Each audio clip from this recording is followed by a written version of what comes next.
Did people really act out of fear of being shot? No. The miniseries relies heavily on the stereotypical notion that the Soviet state used the fear of being shot, or executed in other ways, as a persuasive tool. Fly the helicopter over that reactor or I'll have you shot. Tell me how a nuclear reactor works or I'll have one of these soldiers throw you out of the helicopter. This is an inaccurate portrayal of Soviet life in the 1980s. Summary executions were not common in the Soviet Union after the death of Stalin in 1953. They wouldn't have gone around threatening to kill everyone as they attempted to deal with the Chernobyl disaster. Did a helicopter really crash as it flew over the reactor? This intense scene is misleading in relation to the Chernobyl true story. In the HBO miniseries, Valery Legasov, Jared Harris, attempts to explain to Boris Sherbina, Stellan Skarsgård, and the pilot that if they fly over the reactor, either the radiation they'll be exposed to will quickly kill them or the electronics on the helicopter will be destroyed and it will fall from the sky. A short time later, they watch as a helicopter assigned to drop a mixture of sand, clay and boron heads over the reactor. After it appears to slow and possibly malfunction, its blades hit a chain dangling from a crane, which sends it crashing down. It's true that a helicopter crashed, but it happened over 5 months later on October 2, 1986. As depicted in this footage of the Chernobyl helicopter crash, the chopper's blades struck a chain that was hanging from a construction crane. However, unlike what's implied in the HBO miniseries, the Chernobyl helicopter crash had nothing to do with radiation. Would an apparatchik really be drinking vodka at work during the day in front of a complete stranger? No. This is one of the worst stereotypes in the HBO Chernobyl miniseries. In episode 2, Emily Watson's character, Uliana Homyuk, tells an apparatchik, Communist Party official, "I am a nuclear physicist. Before you were deputy secretary, you worked in a shoe factory." At his desk, the apparatchik then pours himself a glass of vodka from a carafe. He responds, "Yes, I worked in a shoe factory, and now I'm in charge." This scene is full of stereotypical nonsense, and a lack of understanding of the socio-economic divisions in the Soviet Union. If he had worked at a shoe factory, he didn't work on the factory floor. He would have worked in an office at the factory. He would not have poured himself a glass of vodka in the middle of the day in front of a hostile stranger. In addition, this was during the time of Gorbachev's anti-alcohol campaign. Did the confrontation between the miners and the Minister of Coal really happen? There was a real-life meeting between the Deputy Minister of the Mining Industry and the Tula miners, which took place on May 12, 1986. "He gave us 24 hours to gather our belongings," says miner Vladimir Naumov, the heroes of Chernobyl. However, the scene that depicts the confrontation between the coal minister and the miners never happened in real life. In the HBO series, the scene ends with the miners patting their dirty hands on the minister's suit, an obvious moment of fiction. It's a rare instance of levity in the series that not everyone has found amusing. Russian journalist Alexander Kots says that the scene simply promotes gruff ethnic stereotypes. Did the miners at Chernobyl work naked? No. This is a gross exaggeration. Even the miniseries writer and creator, Craig Mazin, said that there were varying accounts of how many articles of clothing actually came off, in addition to the number of miners who took off clothing. Chernobyl engineer Alexei Brois commented on the show's portrayal of the miners working completely in the buff, saying, "They took off their clothes, but not like it was shown in the film, not right down to nothing."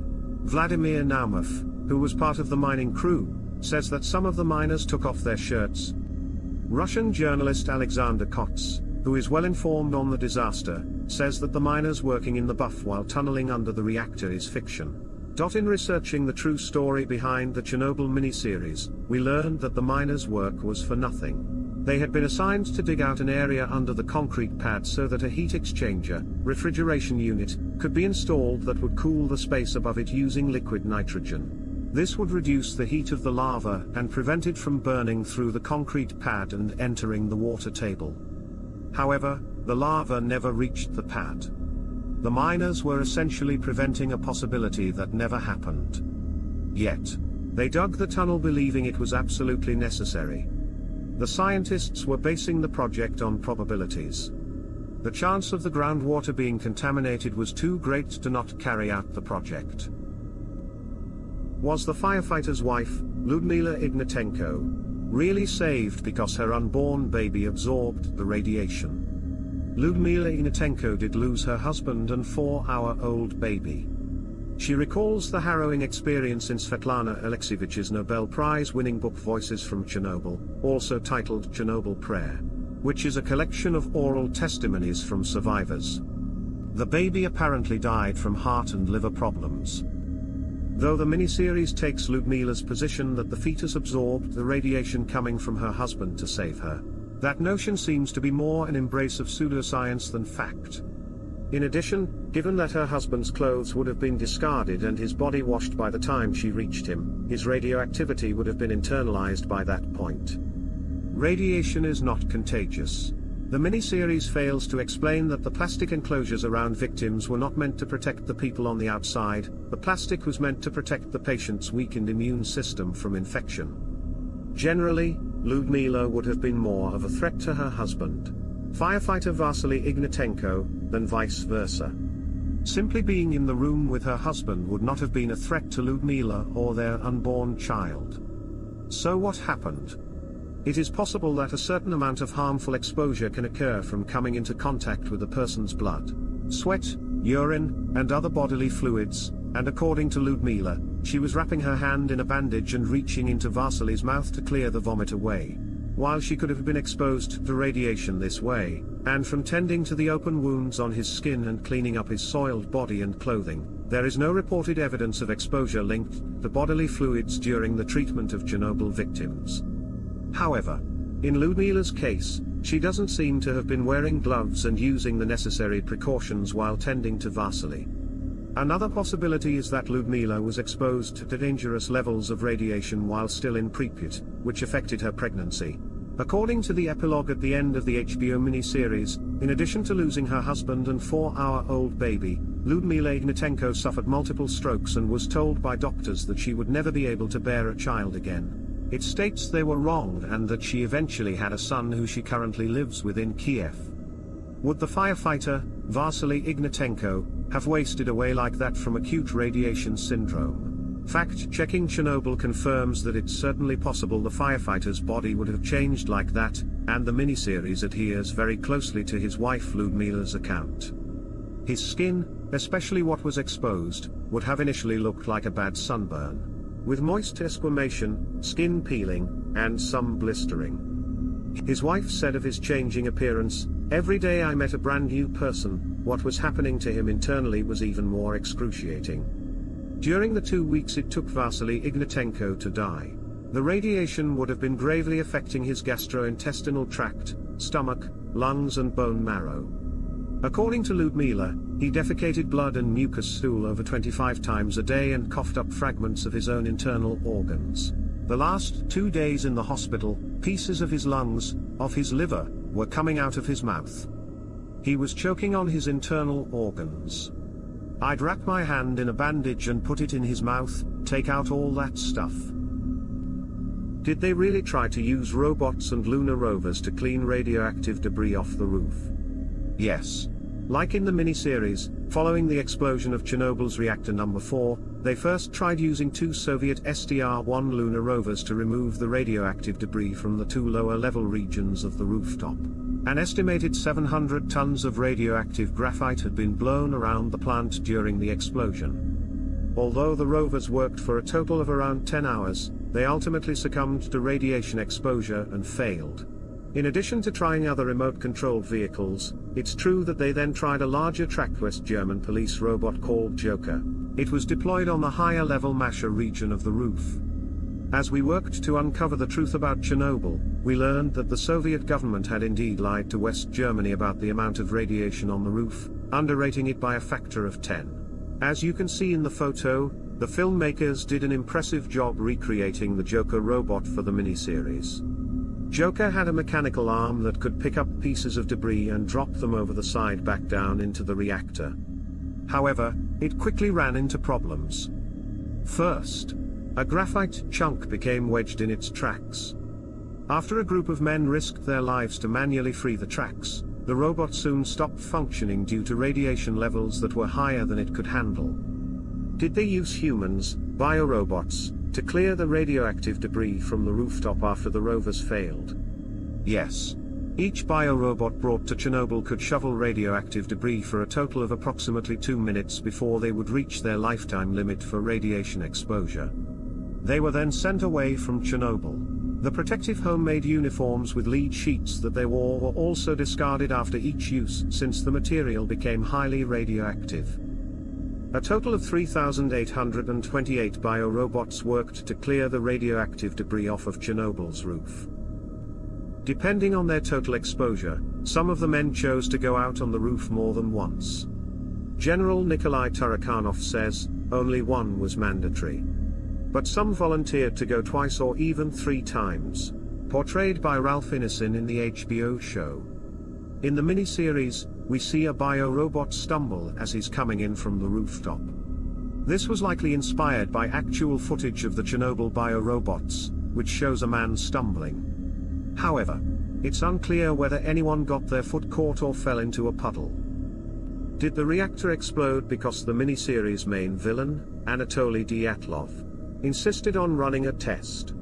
The miniseries puts much of the blame on the actions of one man, Chernobyl Deputy Chief Engineer Anatoly Dyatlov. He is shown threatening his underlings into carrying out the test, all because he wants a promotion. Though there is evidence that the real Dyatlov was hoping for a promotion, he is largely a fictionalized villain.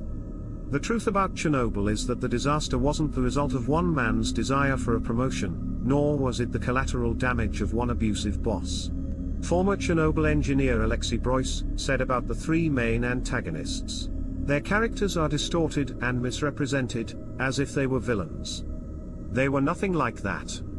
He also said, their portrayal is not a fiction, but a blatant lie. Brois admits that Dyatlov was strict but says that he was still a high-level professional.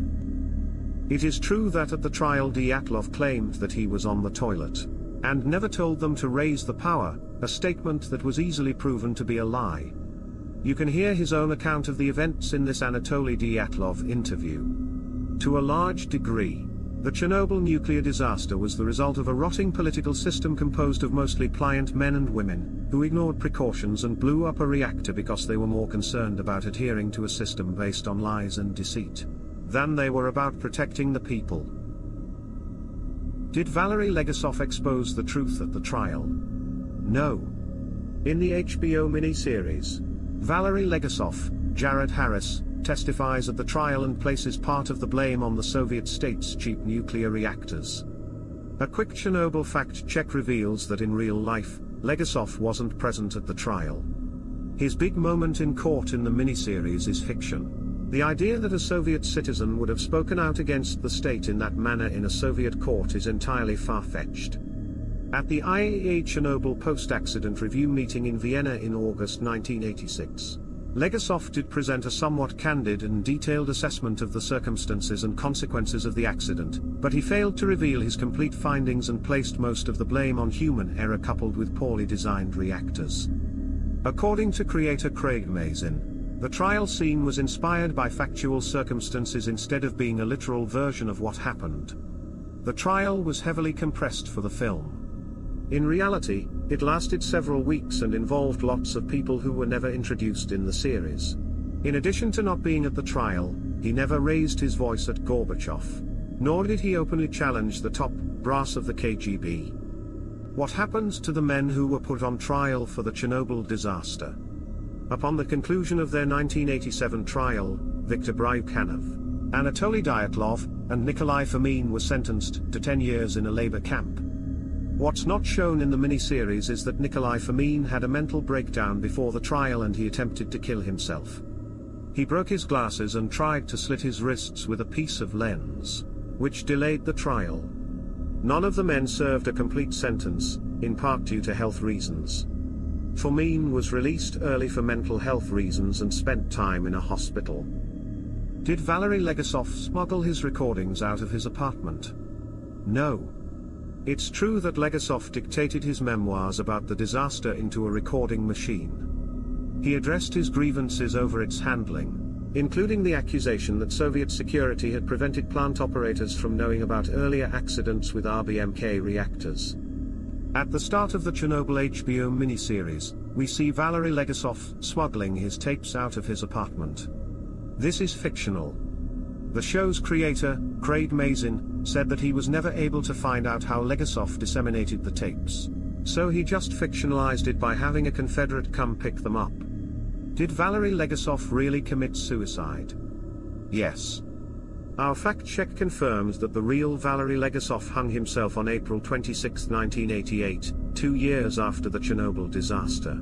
His body was found by his son on the 27th. He was 51. His suicide on Chernobyl's anniversary is believed to have been his way of making sure the government and scientific community finally listened to his concerns. How many people died from the Chernobyl disaster? According to the United Nations findings, the total number of long-term deaths expected from Chernobyl is approximately 4,000. Organizations like Greenpeace place the number much higher, 93,000, but their estimates are arguably elevated for political reasons. How many people were permanently displaced from their homes as a result of the Chernobyl disaster? Roughly 300,000 people were displaced from their homes. Despite being told it would be temporary, it is still forbidden to return. Turning nuclear power into a horror movie villain might terrify audiences and make for good entertainment, but it's far from the Chernobyl true story. Thank you for watching. Hope you've enjoyed this video. If that's what happened, smash the like button and subscribe to the channel for more true stories.